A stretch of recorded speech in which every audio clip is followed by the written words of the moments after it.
सावन का पवित्र महीना 4 जुलाई से शुरू होने वाला है। सावन का पहला सोमवार 9 जुलाई को पड़ेगा। ऐसा माना गया है कि सावन के महीने में सावन सोमवार का व्रत रखकर अगर सावन सोमवार की कथा की जाए तो इससे सभी दुखों का अंत होता है और भोलेनाथ अपने भक्तों की सभी इच्छाएं पूर्ण करते हैं। तो आप भी सावन के हर सोमवार अपने मन में भोलेनाथ का नाम लेकर इस पावन कथा को जरूर करें। भगवान शिव की कृपा आप पर हमेशा बनी रहेगी। तो आइए सुनते हैं सावन सोमवार व्रत कथा। नमस्कार दोस्तों, मोटिवेशनल ज्ञान चैनल में आप सभी का स्वागत है।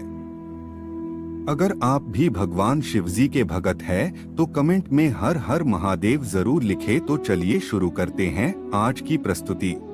एक बार एक साहूकार भगवान भोलेनाथ का बहुत बड़ा भक्त था। उसके पास बहुत पैसा था, लेकिन उसकी कोई संतान नहीं थी। वो हर रोज भोलेनाथ की पूजा अर्चना करता और शिव जी के समक्ष रोज दीपक भी जलाता।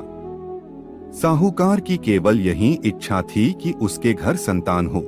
साहूकार की भक्ति देखकर माँ पार्वती ने भोलेनाथ को कहा, आपका ये भक्त दुखी है, आपको इसकी इच्छा पूरी करनी चाहिए। भोलेनाथ ने माँ पार्वती को बताया, इसके पास पुत्र नहीं है और यही इसका दुख है। माँ पार्वती के कहने पर भोलेनाथ ने माँ पार्वती को बताया कि साहूकार के भाग्य में पुत्र योग नहीं है। अगर साहूकार को पुत्र का वरदान मिल भी गया तो उसका पुत्र केवल 12 वर्ष तक ही जीवित रहेगा। साहूकार ये सभी बातें सुन रहा था। साहूकार को ना खुशी हुआ ना गम। वो पहले की तरह पूजा पाठ करता रहा। एक दिन उसकी पत्नी ने एक बालक को जन्म दिया। उसके परिवार में जश्न का माहौल था, लेकिन साहूकार पहले की तरह ना खुश था ना दुखी।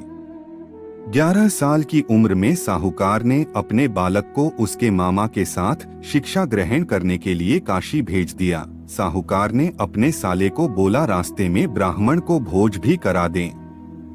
काशी के रास्ते में एक राजकुमारी का विवाह हो रहा था, जिसका दुल्हा एक आंख से काना था।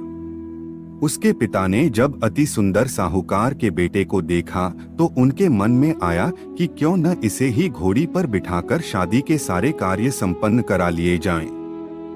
जब विवाह संपन्न हो गया तो जाने से पहले साहूकार के बेटे ने राजकुमारी की चुंदरी के पल्ले पर लिखा कि तेरा विवाह तो मेरे साथ हुआ, लेकिन जिस राजकुमार के साथ भेजेंगे वह तो एक आंख का काना है। इसके बाद साहूकार का बेटा काशी पहुंच गया। राजकुमारी काने के साथ नहीं विदा हुई। एक दिन काशी में यज्ञ के दौरान भांजा बहुत देर तक बाहर नहीं आया तो मामा ने अंदर जाकर देखा तो भांजे के प्राण निकल चुके थे। मामा ने रोना पीटना मचाया। उसी वक्त वहां से शिव पार्वती जा रहे थे तो माता पार्वती ने शिवजी से पूछा, हे प्रभु, ये कौन रो रहा है? तभी उन्हें पता चलता है कि यह तो भोलेनाथ के आशीर्वाद से जन्मा साहूकार का पुत्र है। तब माता पार्वती ने कहा, स्वामी, इसे जीवित कर दें, अन्यथा रोते रोते इसके माता पिता के प्राण निकल जाएंगे। तब भोलेनाथ ने कहा कि हे पार्वती, इसकी आयु इतनी ही थी सो वह भोग चुका है। लेकिन मां के बार बार कहने पर भोलेनाथ ने उसे जीवित कर दिया। मामा भांजे दोनों ने ईश्वर को धन्यवाद दिया और अपनी नगरी की ओर लौटे। रास्ते में वही नगर पड़ा और राजकुमारी ने उन्हें पहचान लिया। तब राजा ने राजकुमारी को साहूकार के बेटे के साथ बहुत सारे धनधान्य के साथ विदा किया। इसके बाद वो अपने गांव पहुंचे, जहां साहूकार अपने बेटे और बहू को देखकर बहुत खुश हुआ। उसी रात साहूकार को स्वप्न में शिवजी ने दर्शन दिया और कहा कि तुम्हारे पूजन से मैं प्रसन्न हुआ।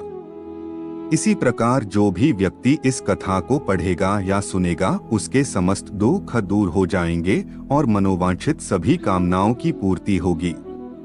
तो दोस्तों, आज के लिए बस इतना ही। हमारे द्वारा दी गई जानकारी आपको पसंद आई होगी। तो दोस्तों, अगर यह वीडियो पसंद आई हो तो लाइक और शेयर जरूर करें, और अगर आपने हमारे चैनल को सब्सक्राइब नहीं किया है तो जरूर करें। और हाँ, वीडियो को अंत तक देखने के लिए आपका बहुत बहुत धन्यवाद।